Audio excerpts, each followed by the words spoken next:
ધોરણ 12 SP વિભાગ 2 માં ચેપ્ટર 2 ની અંદર આજે આપણે જોઈશું શેર ફેરબદલી અને કાયદાકીય હસ્તાંતર વચ્ચેનો તફાવત। તો શેર ફેરબદલી એટલે કે સ્વૈચ્છિક રીતે અને ફરજિયાત અને કાયદાકીય શેર ફેરબદલીનો વચ્ચે અંતર શું છે। તો આપણે સૌથી પહેલાં તો અર્થ જોઈએ કે શેર ફેરબદલી એ શું છે। તો શેરધારક પોતાના શેરની માલિકી હક કંપની ધારા અને નિયમન પત્રની જોગવાઈ અનુસાર સ્વૈચ્છિક રીતે બીજાની તરફેણમાં આપે તેને શેર ફેરબદલી કહેવાય છે। આપણે અગાઉ આનો અર્થ જે છે એ જોઈ ગયા છીએ, એટલે બધાને જ ખ્યાલ આરામથી આવી જશે। આગળ છે કે ફરજિયાત એટલે શું? તો શેરધારકના અવસાનથી કે નાદાર જાહેર થવાથી કે અસ્થિર મગજનું જાહેર થવાના કારણે કાયદાની પ્રક્રિયા હેઠળ આપોઆપ થતી ફેરબદલીને ફરજિયાત ફેરબદલી કે કાયદાકીય હસ્તાંતર જે છે કહેવામાં આવે છે। તો હવે જોઈએ આપણે કે કયા સંજોગ અનુસાર જે છે ફેરબદલી જોવા મળે છે। તો સંજોગોમાં જોઈએ તો સ્વૈચ્છિક ફેરબદલી હોવાના કારણે શેરધારક જ્યારે ઈચ્છે ત્યારે ગમે તે સમયે કંપની ધારાની જોગવાઈ અનુસાર ફેરબદલી કરી શકે છે। અને કાયદાકીય હસ્તાંતરણમાં શેરધારકનું અવસાન થાય, અદાલત દ્વારા નાદાર જાહેર કરવામાં આવે, અદાલત દ્વારા અસ્થિર મગજનું જાહેર કરવામાં આવે, એકલ વ્યક્તિ કંપનીમાં જે તે વ્યક્તિનું અવસાન થતાં આવી ફેરબદલી થાય છે। હવે જોઈએ કે સંમતિ શેના દ્વારા મળે છે। તો સ્વૈચ્છિક ફેરબદલીમાં બંને પક્ષકારોની સંમતિ જરૂરી બને છે, એટલે કે જે શેર વેચવા માંગે છે અને જે વ્યક્તિ શેર ખરીદવા માંગે છે, એમ બંને પક્ષકારોની સંમતિ જરૂરી બને છે।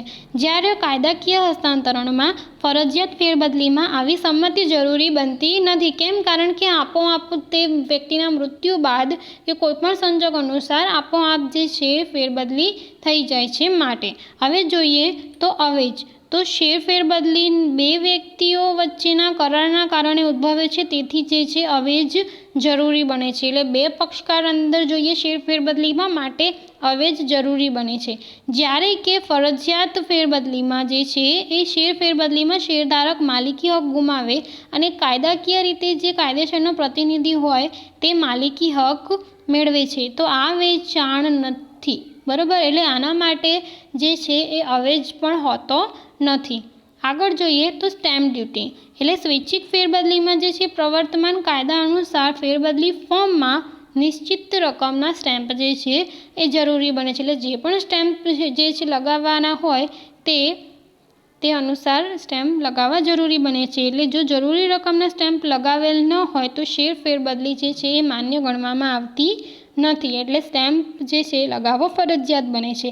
જ્યારે કે કાયદાકીય હસ્તાંતરણમાં અવેજ હોતો નથી માટે સ્ટેમ્પ ડ્યુટીની જે છે જરૂર પડતી નથી। આગળ જોઈએ સભ્યપદમાં કે શેર ફેરબદલીમાં સંચાલક મંડળ ફેરબદલીની મંજૂરી આપે પછી તેની નોંધ જે છે સભ્યપત્રકમાં થાય છે, ત્યારબાદ જ તે સભ્યપદ જે છે પ્રાપ્ત થાય છે। જ્યારે ફરજિયાત શેર ફેરબદલીમાં કાયદેસરનો પ્રતિનિધિ હોય છે તો તેના સભ્યપદ અંગેનો નિર્ણય પછી ડિવિડન્ડ મેળવી શકે છે। હવે આપણે જોઈએ તો વિધિમાં કે કંપની નિયમન પત્રમાં જણાવેલ જોગવાઈઓનું પાલન કરીને શેર બદલીની વિધિ પૂરી થયા બાદ સંચાલક મંડળની જરૂરી મંજૂરી જે છે એ મેળવવામાં આવે છે। જ્યારે કે કાયદેસરનો પ્રતિનિધિમાં પોતાના હકના પુરાવા અંગે જરૂરી દસ્તાવેજ અદાલત દ્વારા મેળવીને કંપનીને મોકલે છે। હવે જોઈએ કે ઇનકાર કે કંપનીના હિતમાં જરૂરી જણાય તો સંચાલક મંડળ ફેરબદલીનો શું કરી શકે છે? ઇનકાર કરી શકે છે। જ્યારે કે સામાન્ય રીતે કંપનીના સંચાલકોમાં કાયદાકીય હસ્તાંતરણનો ઇનકાર કરી શકે નહીં, કારણ કે તે જે છે એ વારસાગત સ્વરૂપે જોવા મળે છે। આગળ જોઈએ તો આપણે જવાબદારી। તો સ્વૈચ્છિક શેર ફેરબદલીની પ્રક્રિયા પૂર્ણ થયા બાદ મૂળ શેરધારકની કોઈ જવાબદારી રહેતી નથી। જ્યારે કે જે કાયદેસરમાં પ્રતિનિધિ હોય તેની વ્યક્તિગત જવાબદારી ઊભી થતી નથી, પણ તે જે મિલકતનો પ્રતિનિધિ હોય તે મિલકતમાંથી જે જવાબદારી ઊભી થાય તે સ્વીકારવી પડે છે। એટલે તમામ પ્રકારની જવાબદારીનો તે હકદાર બની જાય છે। હવે આગળ જોઈએ તો ટ્રિબ્યુનલમાં જવાનો હક.